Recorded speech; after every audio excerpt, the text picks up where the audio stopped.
आज के क्लास में हम लोग देखने वाले हैं ईथर का भौतिक गुण और रासायनिक गुण। तो पिछले क्लास में हमने प्रिपरेशन देख रहा था। प्रिपरेशन को हमने 3 पार्ट में बनाया कि ईथर को हम कैसे बनाते हैं, उसका बनाने का हर एक मेथड आपको बताया है हमने। तो अगर आपने पहले का क्लास नहीं किया है तो पहले का क्लास ज़रूर करें।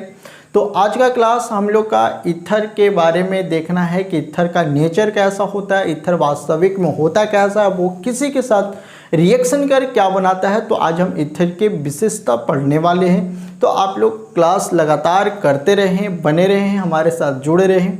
अगर आप नए साथी हमारे साथ जुड़ रहे हैं तो प्लीज़ चैनल को सब्सक्राइब ज़रूर कर लीजिएगा।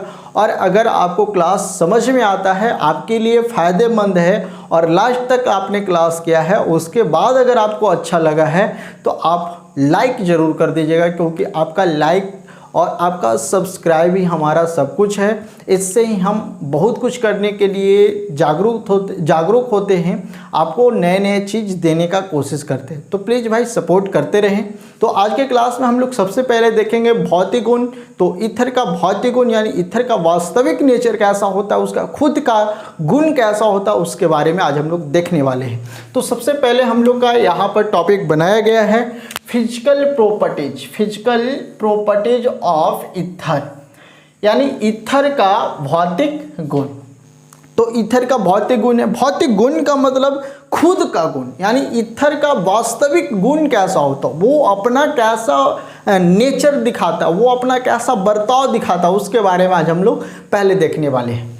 तो सबसे पहला हम लोग का जो प्रॉपर्टीज है बाबू कहता है कि जब हम लोग कमरे के ताप पर ईथर को देखते हैं या सामान्य ताप पर ईथर को देखते हैं तो कहता है कि निम्न सदस्य यानी उसके नीचे वाले सदस्य जो होते हैं वो गैसीय अवस्था में पाए जाते हैं, जबकि उच्च सदस्य यानी उच्च, जब उसमें कार्बन की संख्या बढ़ता है उसके उच्च सदस्य जो होते हैं, उच्च सदस्य वाले मीठी गंध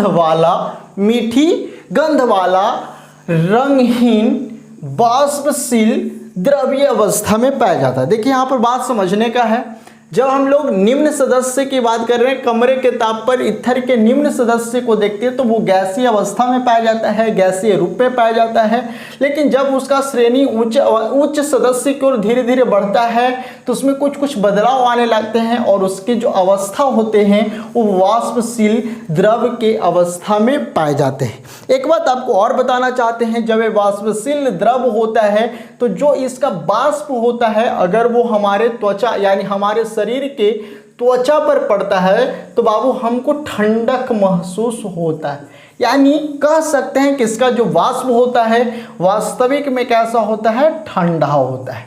तो ये बात को भी हमको ध्यान में रखना है, समझ कर रखना है। नेक्स्ट पॉइंट है इसका बॉइलिंग पॉइंट। इसका बॉइलिंग पॉइंट 34 डिग्री सेल्सियस से 64.5 डिग्री सेल्सियस होता है। अगर हम इसके क्वथनांक इसके बॉइलिंग पॉइंट के बारे में बात करें तो इसका जो बॉइलिंग पॉइंट है अल्कोहल और एल्केन के मामले में, जब हम इसका समतुल्य भार यानी इसके सामान्य भार वाले कोई भी यौगिक के साथ हम इसको देखते हैं तो इसका जो बॉइलिंग पॉइंट है बहुत कम है। जैसे में अगर हम लोग बात कर ले अल्कोहल की तो अल्कोहल का 390, जो इथेनॉल का है सामान्य रूप से 390 केल्विन, अगर केल्विन में उसको देखते हैं। जबकि अगर इसी अवस्था में हम इथॉक्सी इथेन यानी ईथर का देखते हैं जिसमें भी 2 कार्बन होते हैं तो इसका अगर हम लोग देखते हैं बाबू तो इसका है 309 केल्विन। तो आप देख सकते हैं जबकि दोनों सामान्य भार वाला है, इसका भी 72 और इसका भी 72। तो इस कंडीशन में 72 एमयू उसका आणविक द्रव्यमान है, अनुभार है।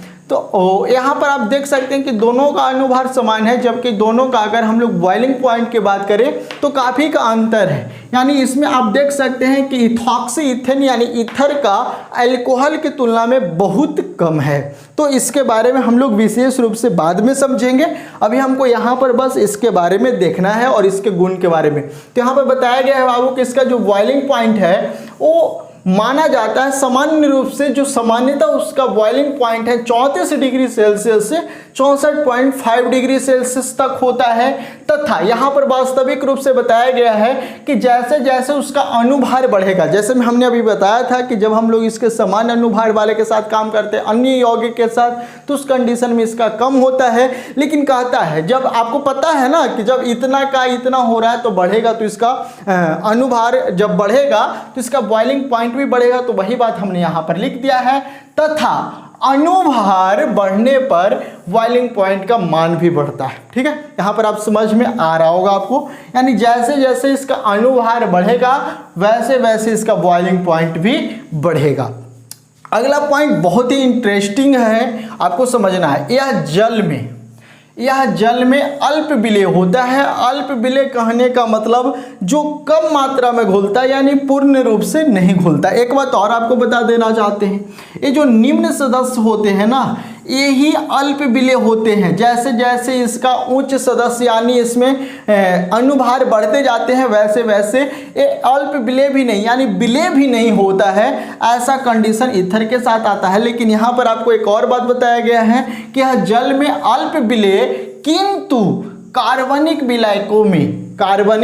विलायकों में यह पूर्ण रूप से क्या होता है, विलेय होता है। इसका कारण है भाई, इसका बहुत ही बेहतर कारण है। आप सभी जानते हैं कि इसमें हाइड्रोजन बॉन्ड नहीं पाया जाता है। अगला पॉइंट है बाबू, निम्न सदस्य वाले गैस। अभी आपको बताएं कि जो निम्न सदस्य वाले गैस होते हैं वो यहाँ पर बताया गया है कि अत्यधिक ज्वलनशील होते हैं, यानी हमारे लिए काफ़ी खतरनाक है। इसमें बहुत जल्दी आग पकड़ सकता है। इसको हमको बहुत सुरक्षित जगह पे रखना है, सुरक्षा पूर्वक रखना है।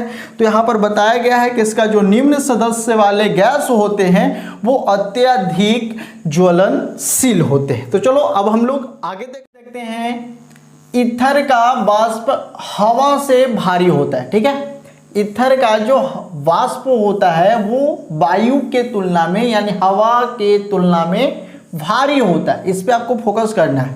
नेक्स्ट पॉइंट है बाबू, इसका विलेयता अल्कोहल के समान होता है, यानी अल्कोहल के बराबर होता है। जबकि कहता है कि कार्बन परमाणु की संख्या बढ़ जाने पर इसका आकार बढ़ जाता है। यहाँ पर देखिए आपको एकदम बेहतर तरीके से एक्सप्लेन किए हैं, आपको समझाने का कोशिश किए हैं ताकि आपको बिना याद किए अगर आप इसको 2-4 बार लिखते हैं तो आपको याद हो जाएगा और कभी नहीं भूल पाइएगा।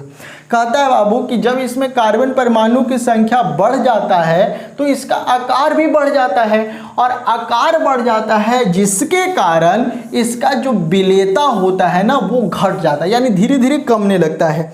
यानी कहने का मतलब सिंपल सी भाषा में यही याद रखिए कि जैसे जैसे कार्बन परमाणु की संख्या बढ़ेगा वैसे वैसे उसका आकार बढ़ेगा, और आकार बढ़ेगा तो उसका विलेयता धीरे धीरे कम जाएगा। नेक्स्ट पॉइंट है ईथर का घनत्व जल के तुलना में कम होता है। ठीक है, जल के तुलना में क्या होता है, कम होता है।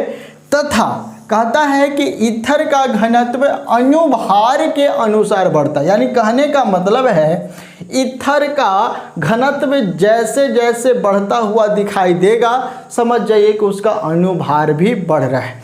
यानी जैसे जैसे अनुभार बढ़ेगा वैसे वैसे इसका घनत्व भी बढ़ेगा।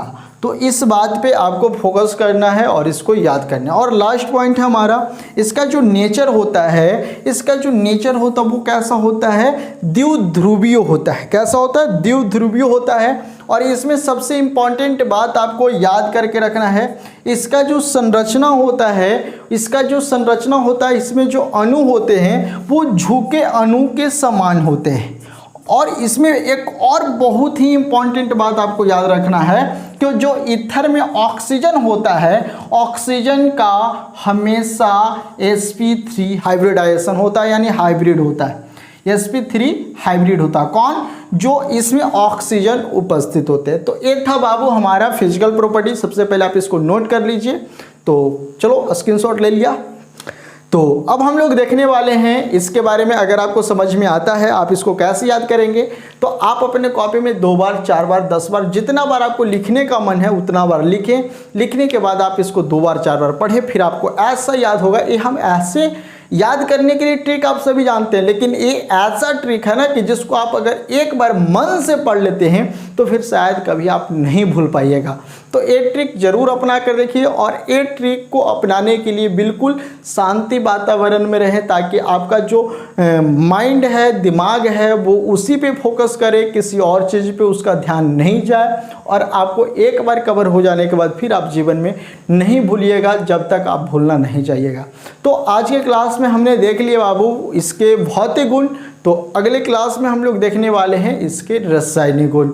तो आगे की क्लास आप लोग बने रहें, जुड़े रहें हमारे साथ, और अच्छे तरह से काम करने के लिए आप हमसे जो भी क्वेश्चन वगैरह पूछना रहेगा पूछ सकते हैं। आपको नंबर दिख रहा होगा, उस नंबर पे आप व्हाट्सअप कर सकते हैं, कॉल कोई नहीं करे, ठीक है।